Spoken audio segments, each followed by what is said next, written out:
So, Madam Carol, are you translating for Mercy? Yes, I want to translate for her. Okay, thank you. The challenges she faced as she was climbing Mount Kilimanjaro, there was a lot of cold. As she was climbing, she had to have some luggage with her, so it was hard. She had to have enough energy, a lot of energy as she was climbing the mountain. And also,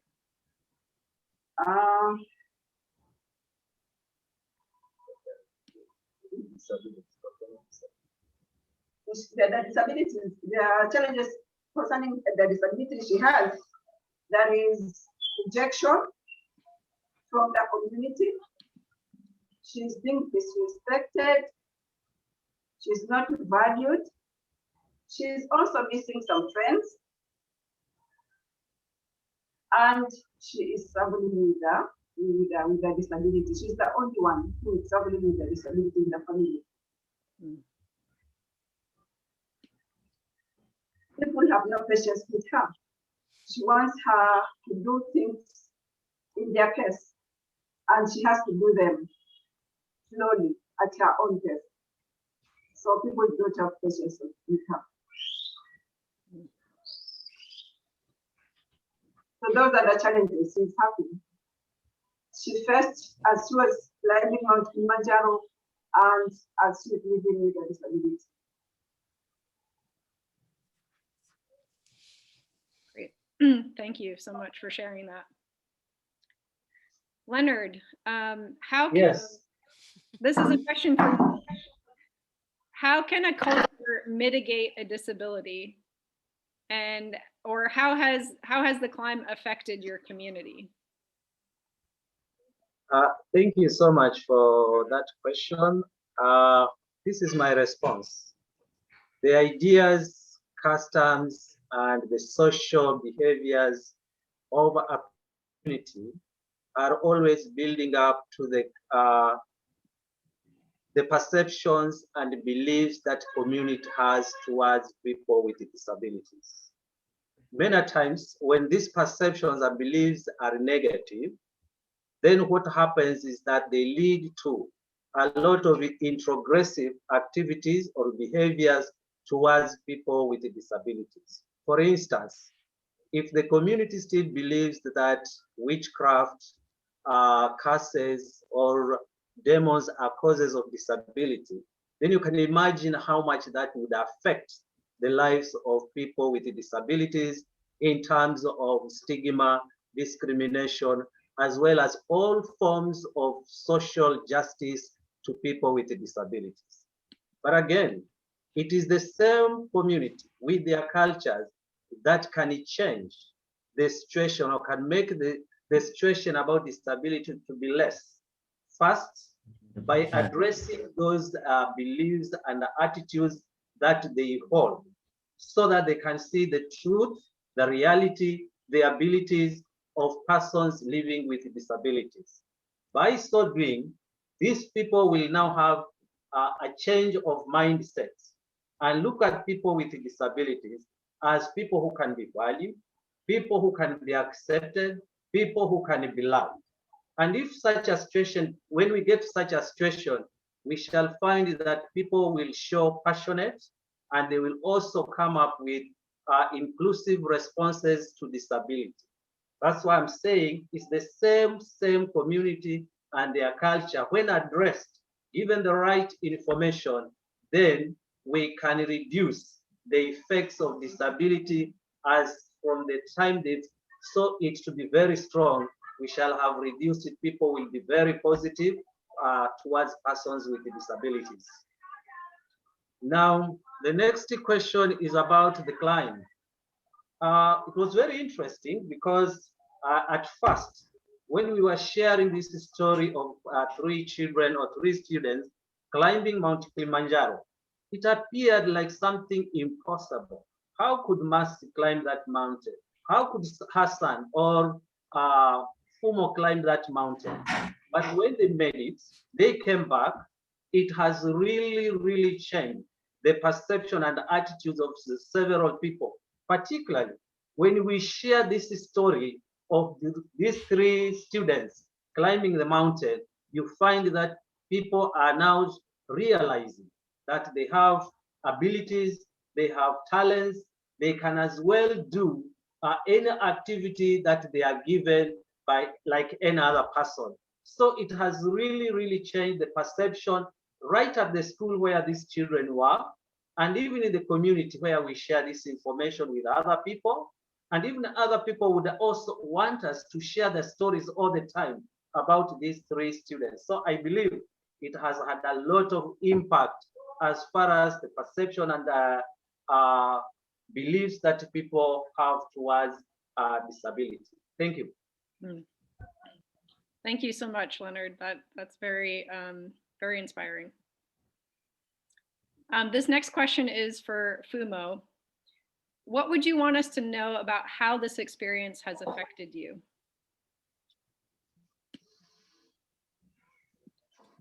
So Fumo will be speaking in Kiswahili, then Madam Caro will translate. Okay.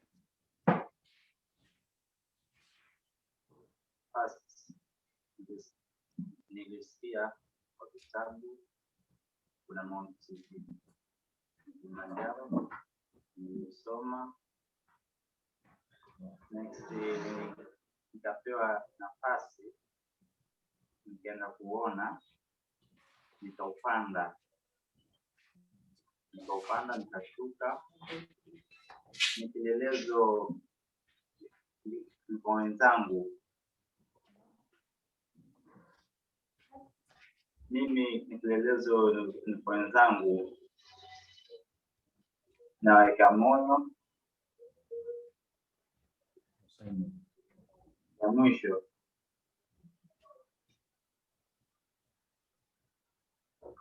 ni kama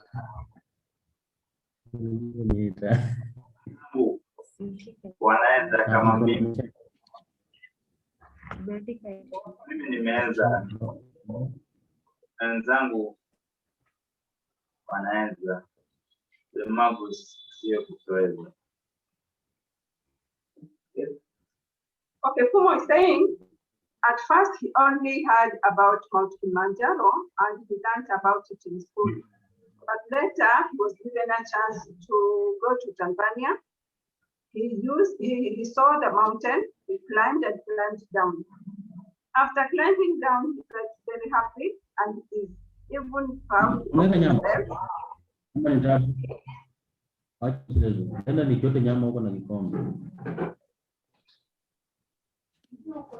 He is a role model and an encouragement to other people living with disabilities. He's saying disability is not inability. He was able to fly and he is able to do other things, the same as other people without disabilities.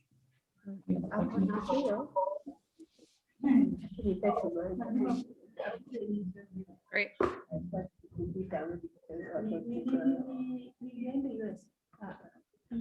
Thank you. Okay, this next question is for Hassan. Hassan, climbing a mountain is easier with a supportive team, but what about living your daily life? What has changed in your thinking?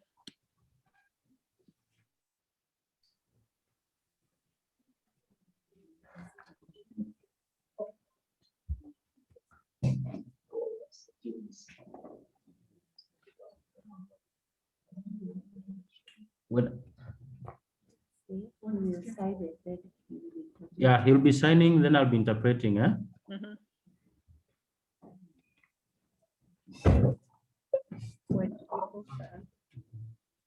When people come in a group,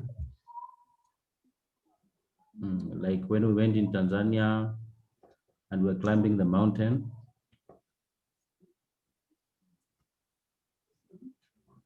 the team was very supportive and we were able to see trees. We could be able to, we saw a few challenges, but Julie was there to help us, telling us we can climb it. We could be able to see beautiful things around the mountain. We could eat a few foods. On the way, we could find a few thorns, rocks, and oh, we saw snow. There was snow there, and it was very cold. But we kept telling each other that it's possible, especially this girl. She was encouraging us to continue. It was around night. We took our supper, waited for the second day, nice meals, and the team was able to share stories. We were telling each other it's possible. In the morning, early in the morning, around 4, we woke up, took our bags, walking to, it looked very far.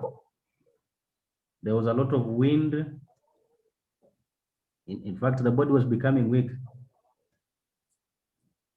But because of the team, we could not cry because everybody was helping each other, holding the other's hand. Yes, a few things very hard, but you say, wow, why not try? Yeah, and friends were there. They were helping me to climb. But it happened at some point that my tummy was having a lot of pain. But I told myself, yeah, I can make it. I cried a little. The mouth was very dry. But I continued climbing. And at around 4 in the morning the next day, we rested, took some photos, a few videos.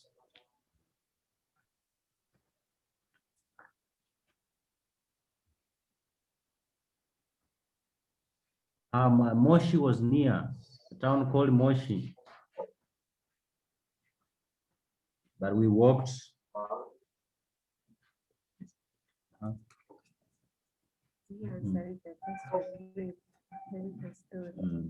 So he wants to congratulate everybody that helped him to climb the tree.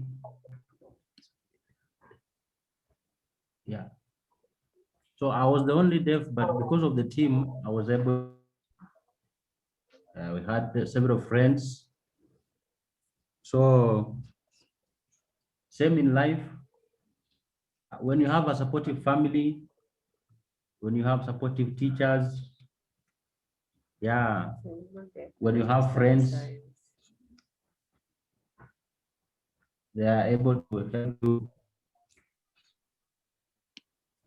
Thank you so much. Great, thank you, Hassan. This question is for Mereyline. How do you want to use what you've learned?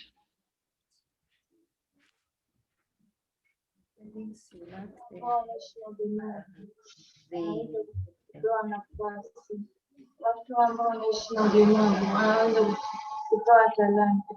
Watu ambao wanaishi na ulemavu wanaweza kufanya kazi kama vile wengine wanafanya. Watu ambao wanaishi na ulemavu wanaweza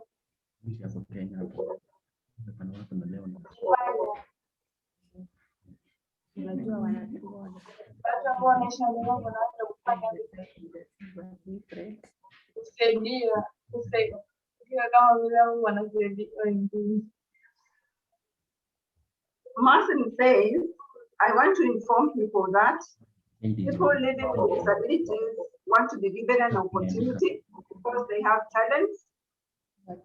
They can compete with other people without disabilities. They can also work the same as the other people without disabilities. They should not be discriminated. They should be given equal opportunities, and they should only be supported where they cannot, where there is need.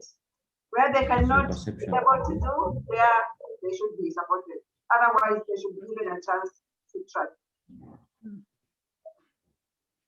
That's great. Definitely supported and given the chance to try. That's very important. Hassan, how has your perception of what you're able to do or not do changed as a result of this experience?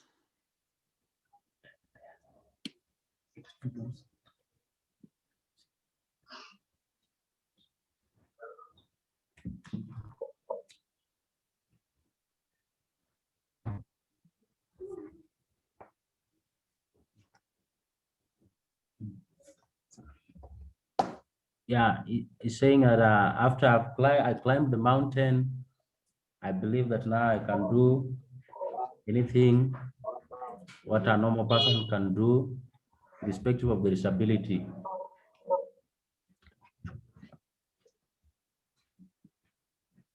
At times, people think that people with disabilities can do nothing. But now I believe that with friends, I can be able to do something. And with support, I can achieve my goals and enjoy life. Thank you. That's great. Thank you. This is a question for all the climbers. What was something that surprised you in the film that you saw? When you watched the film, what was surprising about it? So we can start with Hassan.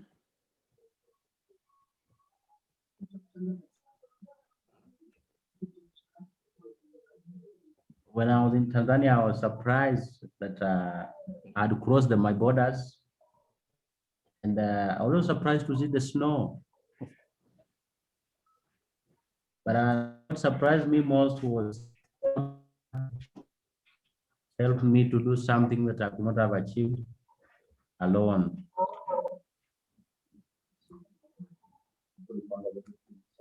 In fact, now I'm missing my friends so much. And I'm looking forward for the next challenge. It was the first time I had such. Thank you. Was there anything in the film that you saw that you were like, made you surprised or you didn't realize you did or said?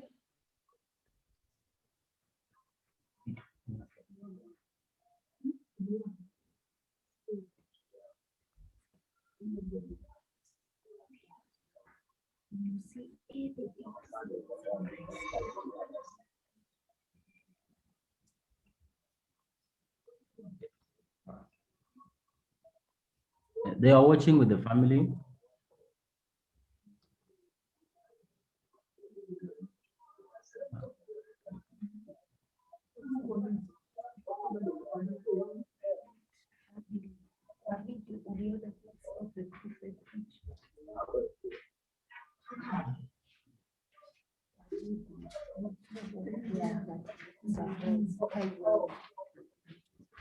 We are trying to frame the question for him so that I can be able to answer properly.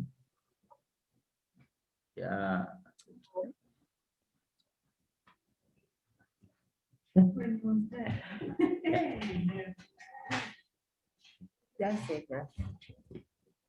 Yeah, he is saying he just enjoyed the video. Surprises, not many. Okay. All right, thank you. How about Fumo? Anything that surprised you when you watched the movie? Sorry, unfortunately, Fumo and Mercy were unable to see the video. Okay. It is only Hassan. I think they did see it a while ago. I was with them. I think they did watch some of it, didn't they? A while ago on the computer? I think it is Hassan who had an opportunity, one, to see it even at the school the first time. Then it was followed by a time when Mercy was in school and Hassan had delayed to go to school. When you were around and he had an opportunity to see it through your computer. Okay. All right. Great. I'll have to watch it and report back. Yeah, definitely. Please do that. So just a reminder for everyone, if you have questions, feel free to email levita@gordon.edu. You can just reply to one of the previous emails that we sent you. And please email in your questions. A couple questions for Cynthia. Cynthia, what inspired you to create the expedition to Kilimanjaro? Like, what was the process like for initiating the expedition? Yeah, I actually had seen that a group called the Elisha Foundation, which was founded because of their son who had Down syndrome, had actually had their son with Down syndrome climb Kilimanjaro, and they're Americans. And I just thought, well, if they're doing it, have there ever been any Africans with disabilities climbing? And that was what sparked my interest. I actually think I almost went with them with the Elisha Foundation when they were climbing, and I didn't. And then I talked to Julia. And I said, hey, Julia, what do you think about taking some of the students up Kilimanjaro? And she's like, this is like all my dreams, like colliding into one perfect thing. And she's the one who reached out to Tony. So, and then I also asked Leonard, what do you think? Are there some students you think you could choose? So I had the idea, but the rest of them kind of made it happen. So when they actually left to climb Kilimanjaro, I did have a thought of, oh, what have I done as they're climbing up? But gratefully everyone who went up came back. But I think that yeah, that was the initial. I thought that I thought it could be a good way to show people what's possible, and that there's a lot of people with disabilities who've climbed Kilimanjaro, but I hadn't seen anything which was Kenyans or even Tanzanians with disabilities climbing Kilimanjaro. And even just the way the people that were carrying their bags that were helping to climb the mountain, their response to the people with disabilities climbing was transformational. Like, it's just so cool to see how much of an impact it could make even for the people climbing with them, that they change their mindset around that. Because I think there's a difference when you're talking about Americans coming with disabilities versus Africans with disabilities as well. Yeah, that's great. Thank you. And that leads into my next question for Julia. How was this different than some of the trips that you lead with Waypoint? Oh, good question. I mean, very different and also not so different at the same time. I think the experience I was bringing to the Kilimanjaro climb was what I've learned at Waypoint through leading trips has been that focusing on a participant's disability is only such a small fraction of what is necessary to lead a safe and successful trip. There's so many other factors, and actually each of the three climbers, their challenges were not really related to their disability at all, or only indirectly. And so we were going over things like, making sure Mereyline had some female support, making sure Hassan was getting everything translated for him. Fumo, keeping him to slow down and not go so fast. All of them. So kind of understanding the dynamics of being a teenager and the dynamics of being a girl, and the dynamics of just being on a group of people that are going to do something together for the first time. I think a lot of the perspective I was bringing also happened beforehand. We had our team learning sign language before we came to Kenya, or Tanzania. And we had everyone meet each other and make sure that really happened well, and we got to know each other well. We have to be a team. We have to trust each other and support each other. And yeah, I think there was a lot that was different just because of the climate. I had never climbed anything like Kilimanjaro before. and actually I was sort of looking forward to the top because that's more New England weather. The bottom was all jungle and 90 degrees or more and hot. And then once we got halfway or more, I was feeling a bit more like myself. But so there was some different challenges with it being it was an 8-day journey. So it was a longer journey. And I think also the kids were getting caught up to speed on how long this was actually going to be. But in a lot of ways, it was very similar. Just another team with all different abilities and perspectives and cultures. And we spent time with the bishop too, who came and said he had never worn his boots before. Things like, oh my gosh, we really have to take care of each other, not just focus on the kids with disabilities or anything like that. I think it's worth noting that Julia also climbed Kilimanjaro with a torn ACL. It's not, I think it doesn't get highlighted enough. The way up was fine. The way down was a little brutal, but yeah. So you had your own challenges. Yep, exactly. Yeah, I think my knee brace comes in a few times in the film. Yeah. Yeah, I think the same thing when I'm leading trips. I think to myself, there's always a challenge for anybody, no matter what ability in climbing or being in the outdoors, because you just never know what's going to happen. And obviously, it's a great physical challenge. So that's amazing. Question for Philip. Philip, what was it like to film on Mount Kilimanjaro? What were some of the challenges of filming that as you were at altitude? And yeah, there were a number of challenges.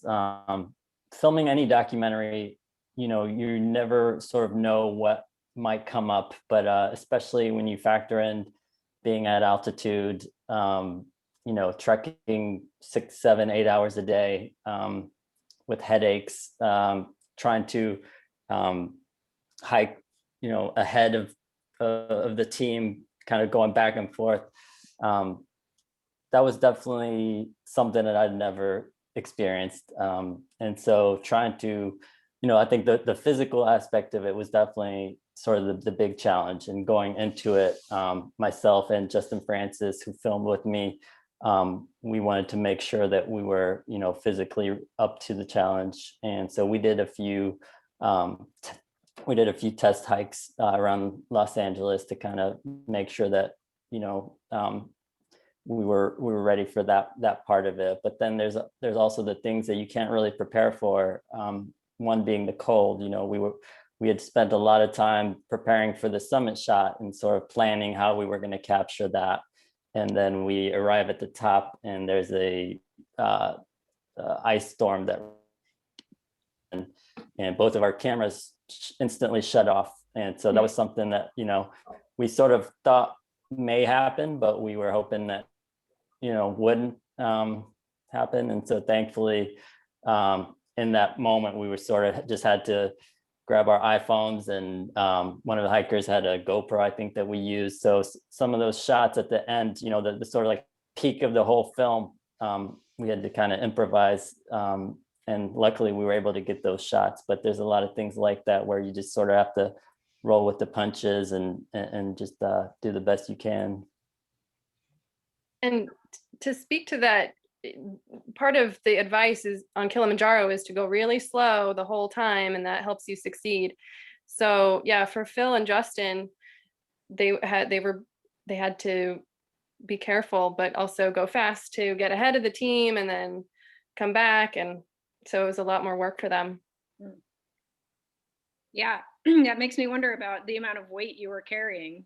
Do you remember what the weight was of your back? Or I want to say my backpack was 30 pounds, but we had an amazing porter, Oscar, who was carrying a lot of our gear too. And definitely could not have done it without him. But the bag was more than I would have, liked to carry. And that's definitely made it a lot more challenging. All right, so this is a question that somebody wrote in, and I think this is a really great question that I'd like everyone to answer if possible. What was the most special moment you had on Mount Kilimanjaro, or what was the most meaningful part of the hike and why?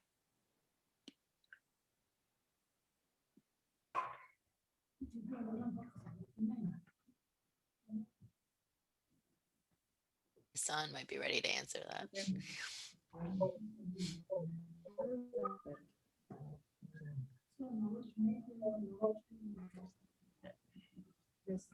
He enjoyed seeing the snow coming and changing the body temperature.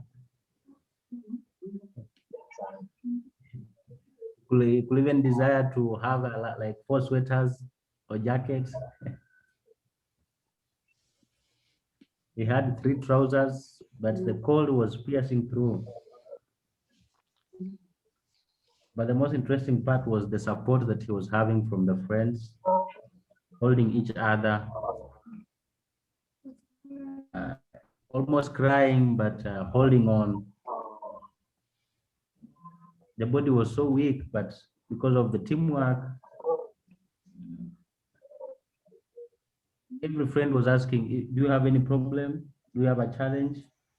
Can we try again? And yeah, that was what was amazing.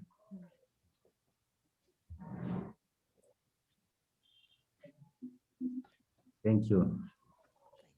Yeah, that's so great when you get to that experience where somebody's helping you through one of the most challenging things you've ever done in your life, and that can be very emotional. So thank you for sharing that. One of the other climbers, Fumo, Mereyline.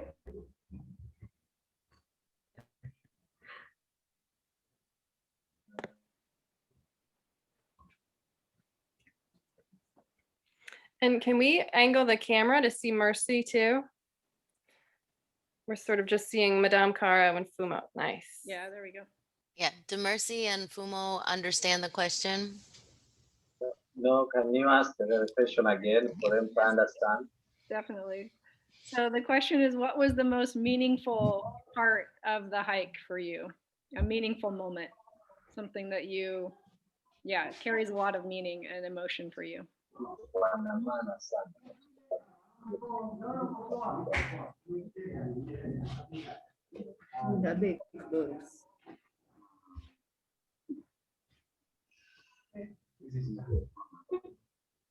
On miti mafuyo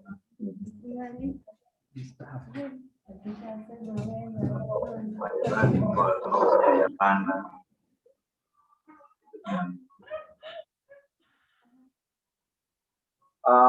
This is what Fumo is saying.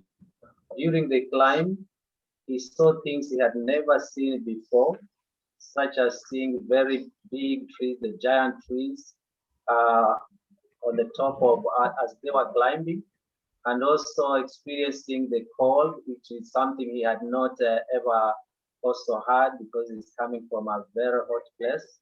And above all, he saw very big rocks. That was also his first time to see.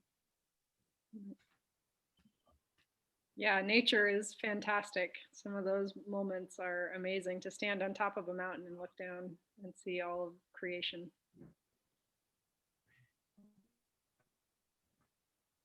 Mercy.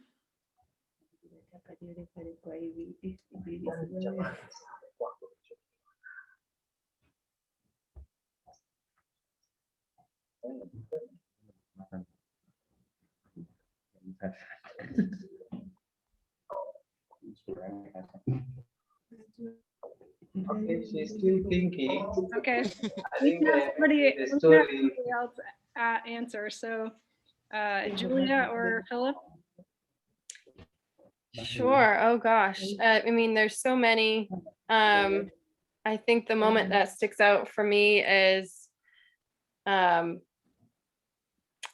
well, two. I guess the New Year's Eve dinner. Mereyline was so sad that she was going down, and to see Fumo also emotional about it, just was cool to see their friendship that had grown, and it was neat to see everyone really heartbroken, and know how much passion Mereyline had. So that moment will always stick out to me. And then if I can bring my faith into this, something funny that happened for me was there was a porter named Kupenda, and I asked, Kupenda, that's a nice name, what does that mean? And I heard him say, good nose, like a good nose. And I said, oh, wow, nice, that's a good name.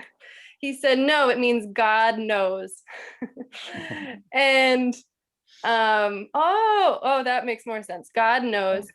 And then the last night, summit night, was more challenging than I ever thought it would be. It was so hard, and it was so cold and windy, and we were just felt like we were crawling through the Arctic, and it was dark, and we were hungry and tired, and we'd been hiking for like 7 hours. And I remember Fumo was in front of me. I put my head on his backpack to like rest. I was like falling asleep on his backpack and feeling miserable. And then I looked up and I saw Kupenda at the front, and he was leading us. And I said, God knows, God knows. And then I saw the sign for Stella Point, which is not the summit, but it's the top of the crater rim, where it really, then it flattens out. You get to the top of the loose scree in the sand, and then it's about a 45-minute walk around that to the summit. So that top part's easier. So I knew we were at the top. We made it to Stella Point, and we could rest. And that was just, and as everyone in the group will remember, then the sun came out, and you look back, and there was such a beautiful warm sky for just a second, and then an ice storm came in. So yeah, I think that God knows moment, and I could pick about 17 other moments that were really special, but that's what I'll say. Thank you for sharing. Philip, how about you? Yeah, I think of two moments. One being the first day of the climb. There's a lot of buildup to finally getting to that first day, and sort of wondering how the three hikers are going to do. But just seeing Mercy just sort of take charge right away, going up this huge hill, and sort of setting the tone for the whole trip. I think we all sort of saw that and was like, I think they're going to be all right. So that was definitely inspiring. And then to Julia's point, the last night was just so grueling, and I just remember seeing Fumo and Hassan struggle so much with the cold and just everything. And each time we would stop at to take a little rest, and they would sit down, and they were just having such a hard time. I kept thinking, they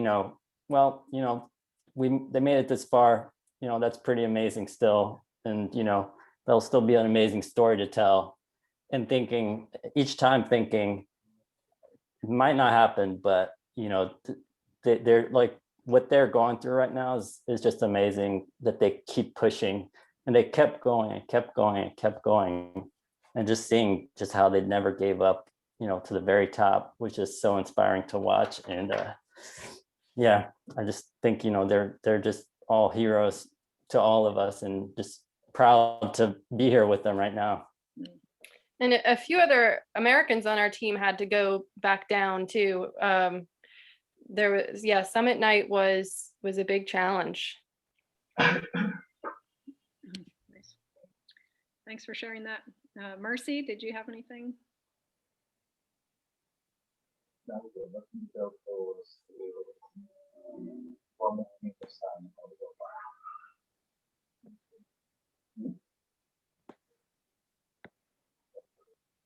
How was sleeping in a tent?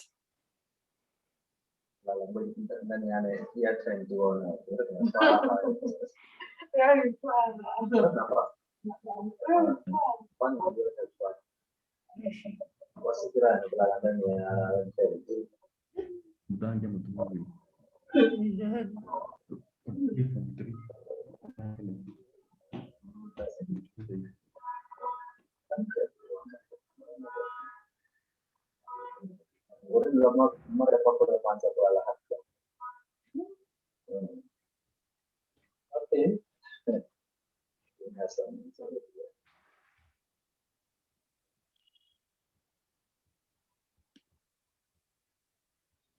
No. Nothing else to share? Nothing else to Okay, share. all right. Okay, I have a question for Hassan.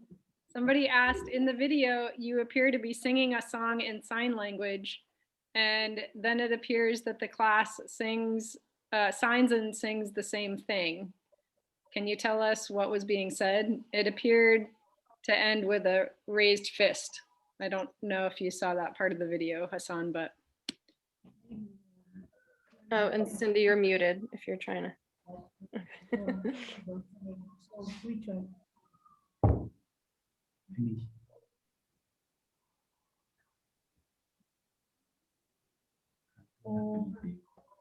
Happy day. It was which one? Just side.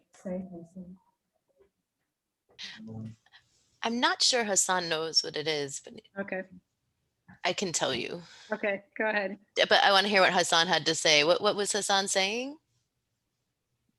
Hassan was saying that he was singing some song maybe for happy birthday. Yeah, the song where there's a fist up into the air is actually they were singing a song at a it just so happened that just a few months before the climb up Kilimanjaro, my father had passed. And when we did the celebration of the Kilimanjaro hike, we had a song singing that we had everyone singing. That's I Will Rise. And so when they're doing the fist in the air, they're saying, I will rise when I call your name. So we had an African choir and this people, a lot of the students that were deaf singing that song. That was the fist rise, is that I will rise. Great. That's cool. Thanks for sharing that. That was a great question. A question for Leonard. What was your reaction when you were approached about making this opportunity possible? Come again. What was your reaction when you were approached about this opportunity and making this happen with the students?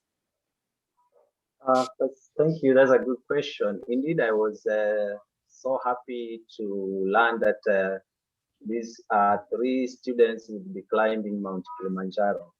In fact, I saw it was an opportunity for them to prove that disability was not inability. But on the other hand, it had a lot of challenges, particularly to me. First and foremost, I had to get hold of these students and look for a place where they would train at least for some days so that they get prepared for the climb. But that was not all. There was also the paperwork. Remember, to have students leave this country to another country, the Ministry of Education has to be informed, has to give permission, not only to the students, but also to the teacher who will accompany them. And this was only to be done right in Nairobi. And I had to go to Nairobi to chase some people to do this, to give us the papers to make these children cross the country at a time when schools were on. Remember, it was a very big challenge to me because this is the time I had been diagnosed with cancer. But still, I said, I have a duty to make sure that these children are making it to the climb, and therefore had to go up and down. That was not enough. There were challenges when they said, without a teacher, a government teacher, then these students could not go to Tanzania. So again, I had to talk to the teacher, and we had to send Madam Karo to Nairobi to be allowed by the Teacher Service Commission, who is the employer, to accompany these children all the way to Tanzania. But I want to all those challenges, I am seeing the benefits of these 3 students climbing the mountain. Thank you. Thank you, Leonard. This is a question for any of the staff or leaders. You included an occupational therapist on the trip, and I see that you have an occupational therapist on the Waypoint board. What is the role of the OT in this project, or what was the role of an OT in this project? Question. One of the reasons we chose our occupational therapist to go was that he'd actually climbed Mount Kenya before. And he also knew sign language and also could be aware of any physical problems that could happen, especially when because he'd worked with Mereyline in the past. So that was why we chose him to go with us. Yeah, the work of an OT is important for us too, because they have such a functional lens as to how, you know, everything plays in. There's not only the medical side of let's look at a med form and, you know, look at someone on paper, but how that applies to any environment, and especially when an environment is unpredictable or challenging or you know, unknown, their advice is helpful, you know. So the OT on our board is very beneficial. But yeah, there were so many things that we said that we would do differently after doing this trip, the Kilimanjaro trip, things that we didn't think of. So it was helpful to have someone with that lens. Thank you. Thanks for sharing that. Another question for Philip. Philip, how did you get connected with Kupenda and Waypoint? What led you to doing the film? And what excited you about doing the film?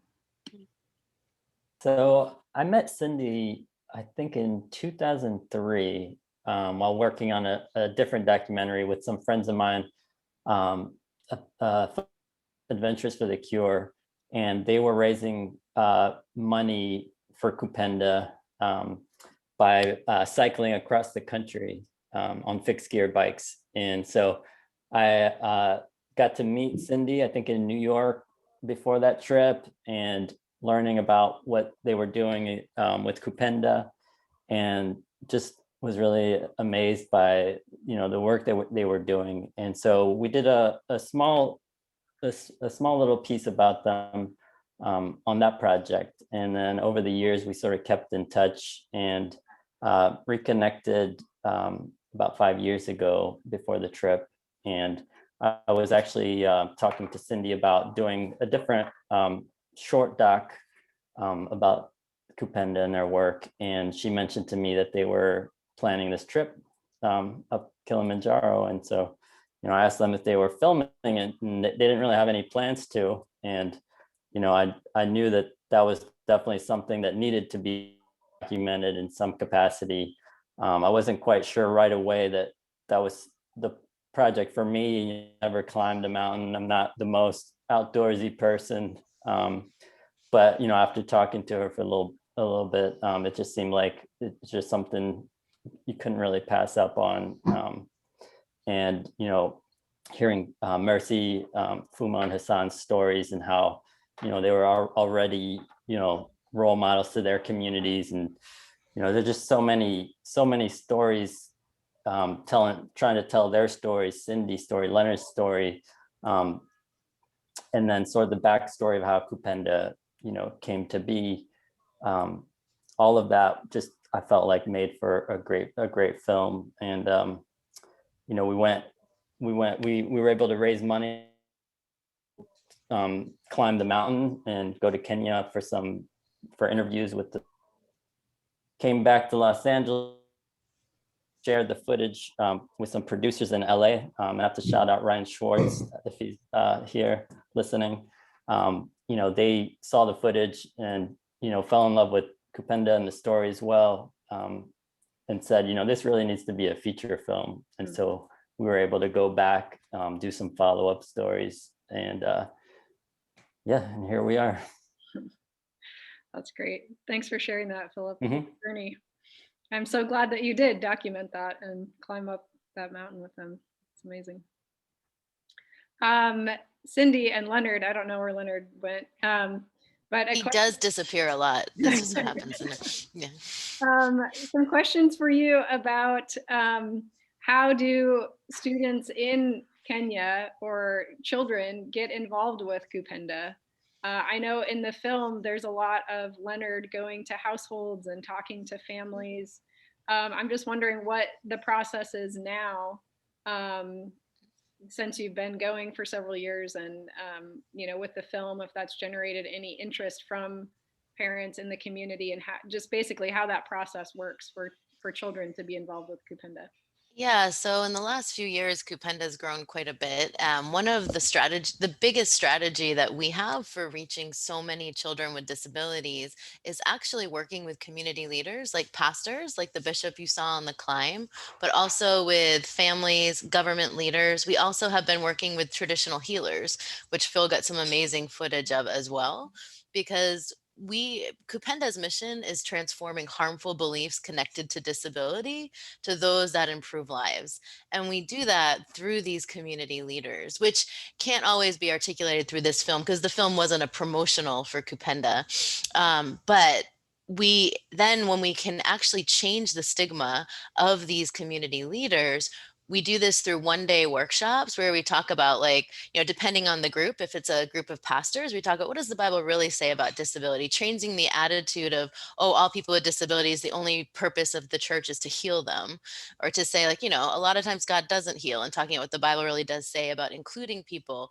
And with traditional healers, Leonard will ask them about some of the things that they do to try to cure people or heal them. And he's like, does that ever actually work? Like, would you guys like to know some other things that could be done at the hospital, or things that can be done in terms of school and intervention? And with government leaders, what does the law say? And what happens is these people will come together, about 25 in a 1-day workshop, and they will go out into their communities and they will literally find people with disabilities and bring them together in a parent workshop and counsel the families as well on where they can refer their children, help them understand the true causes of their disabilities.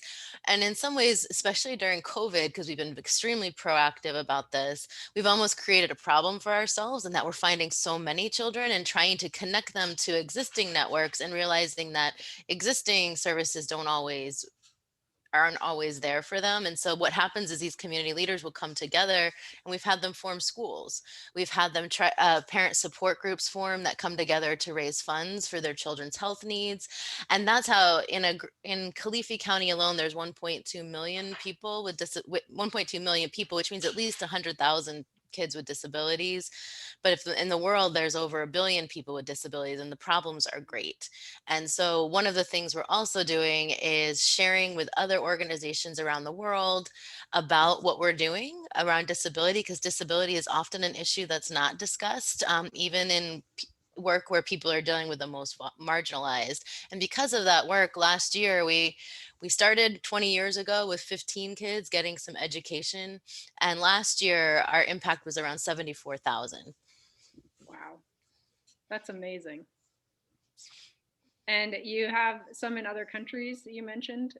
Yeah, so we're partnering with other organizations in Sierra Leone, Tanzania, Malawi, Burundi. We started to do some in Haiti, but political situation and then COVID has delayed us with that.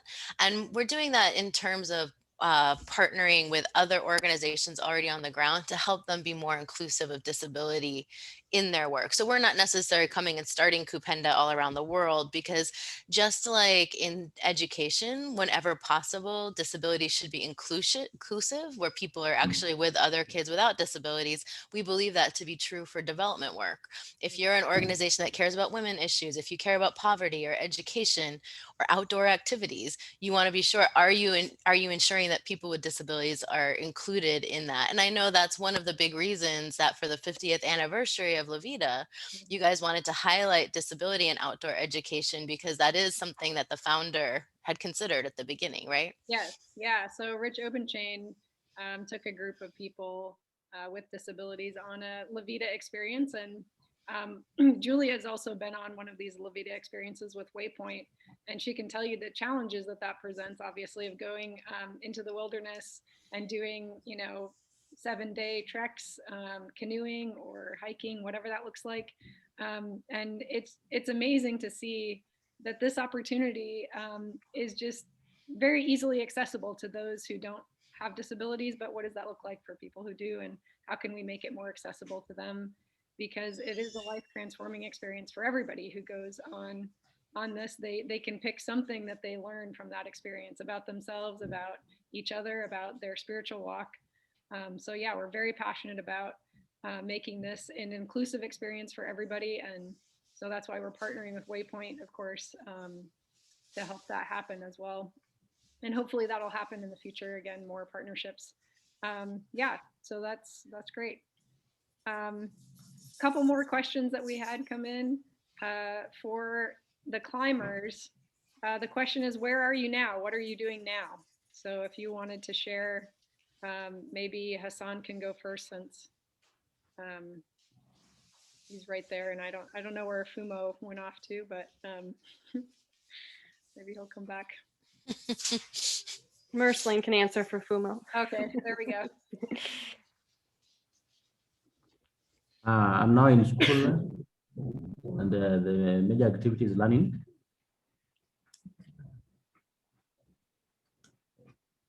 I have friends that at times we engage in some curricular activities.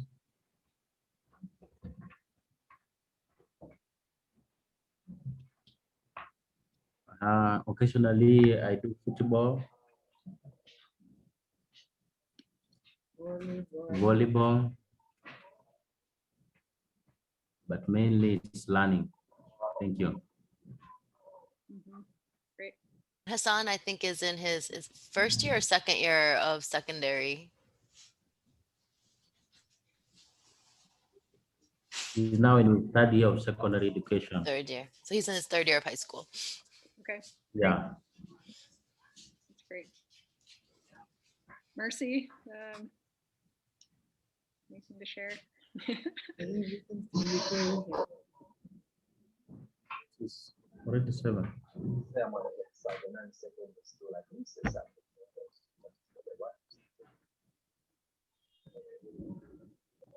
Uko black.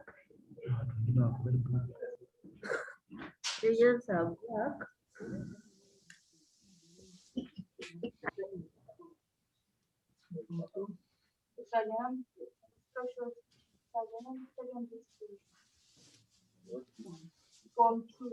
What do you like most of us?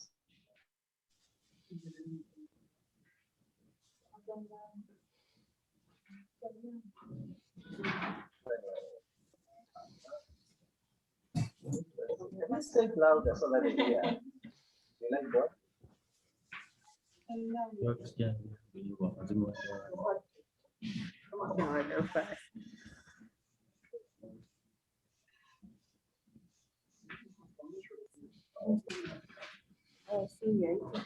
Ramadhani imeanza.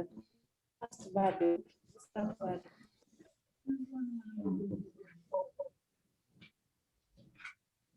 Catholic wako najua siku zetu na kule.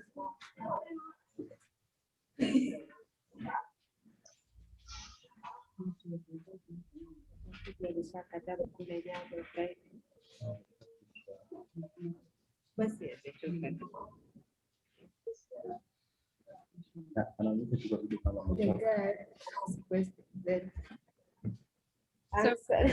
So what did she say? Mercy says she's in Form 2 at Sahajanan Secondary School and sitting volleyball. She has participated up to the national level. Great. That's great. And she also loves sign language.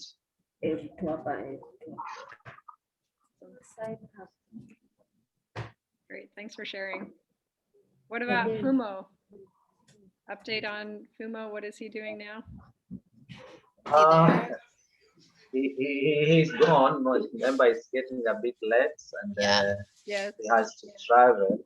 Okay. But what Fumo is currently doing, mainly he continues making the mats. He also makes the shoes. But above all, he's also employed somewhere temporarily when he's living. but he still maintains his hobbies of playing football and also running at the beach. Great. Awesome. All right, that's all the questions that we had from the audience coming in, but I think I just like for us to have you do a program update for Kupenda and Waypoint, and then I'm just going to give a little update on La Vida, and then we'll close our time together. But yeah, Cindy, you want to give us an update on where Kupenda is now and what's going on? You did shared a little bit already, but maybe I how did. you're dealing with COVID. Sure. Currently with Kupenda, we have, because of COVID, had to be a little bit innovative because our model is of gathering people together, which hasn't been possible for about a year now.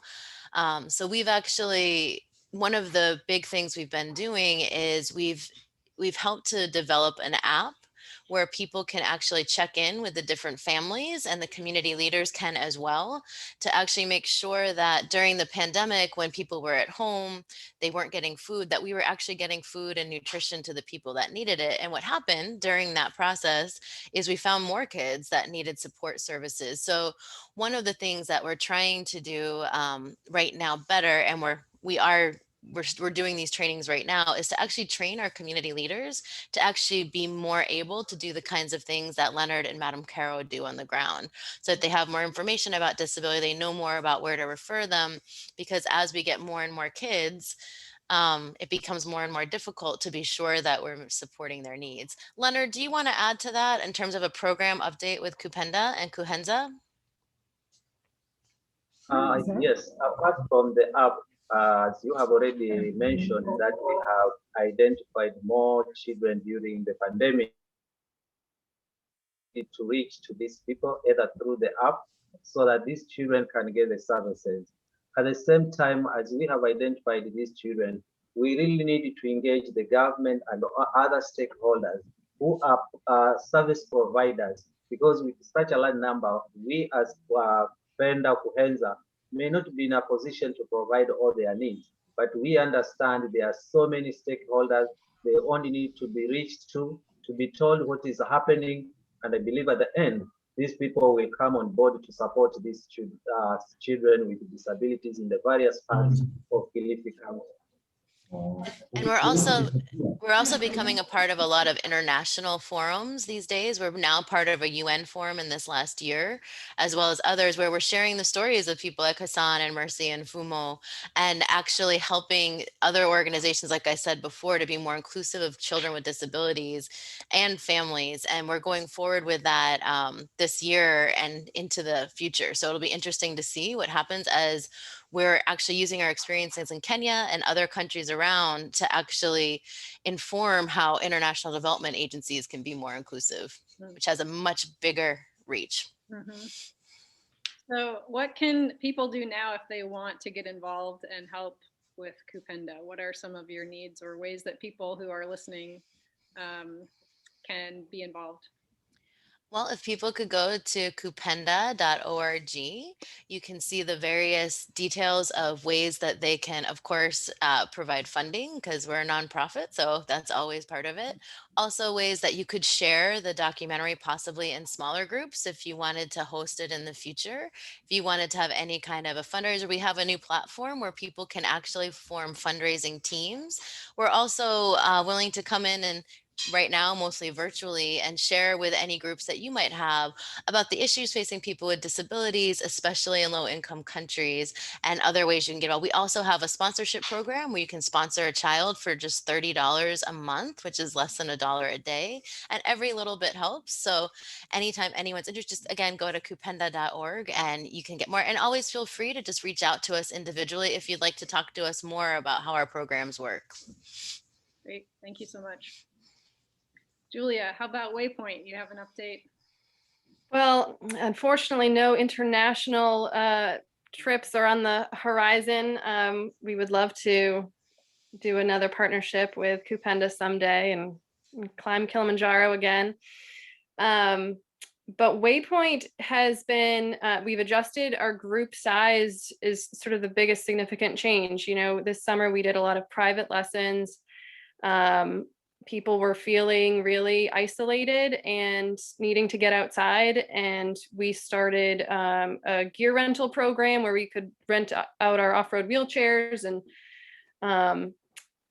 but mostly we just did a lot of private lessons. We did kayaking, hiking, some rock climbing. And now we're doing snowshoeing and getting outside as much as possible. So yeah, I think it has been a challenge, but we are getting more people, new people to us more at this time than ever before, because people are just looking for places that are open. And so yeah, Waypoint has always prided ourselves in we're using adventure as a teacher, as a way to build character and skills, and it's not just an outlet to have fun and get outdoors and get fresh air. So we are always looking for school partnerships and groups. Obviously this school year has been a little challenging with schools, but we are starting to fill our calendar already of new schools to us who are looking for partnerships like Waypoint. So we're excited. And how many staff members do you have working with you? Some people that are leading these trips and outdoor experiences, are they like contract staff, or are they your full-time staff? Yes, I should mention we have 4 full-time staff, but this year due to COVID, we really increased our per diem trip leaders. So we have a pool of about 250 volunteers, and we trained in a dozen or so of those volunteers into our per diem or subcontracted trip leading.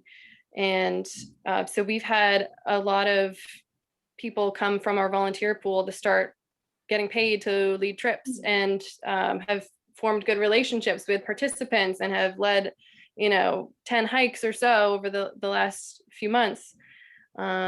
So to your question about getting involved, if you're interested in volunteering, that is always a great way to get involved and come on a trip.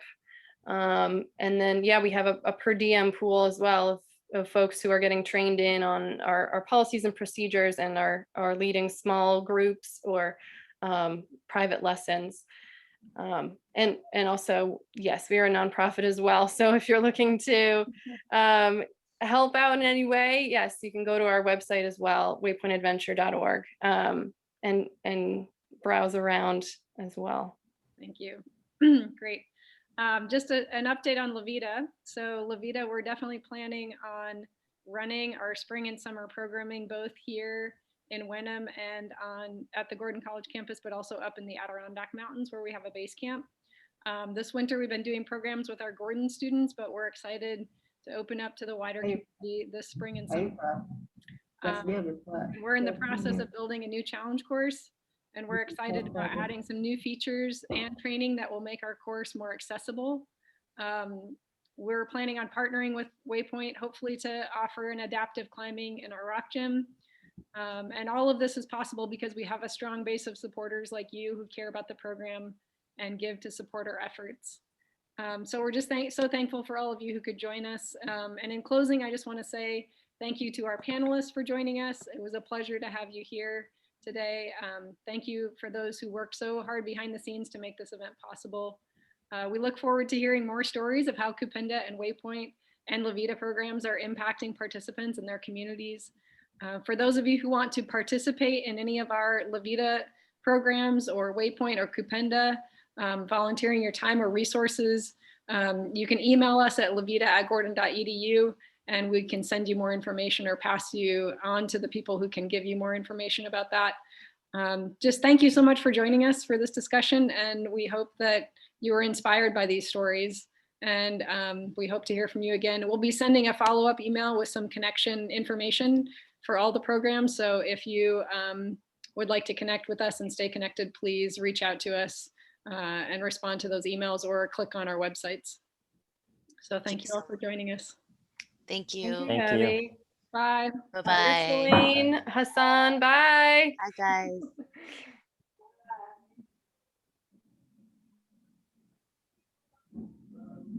Because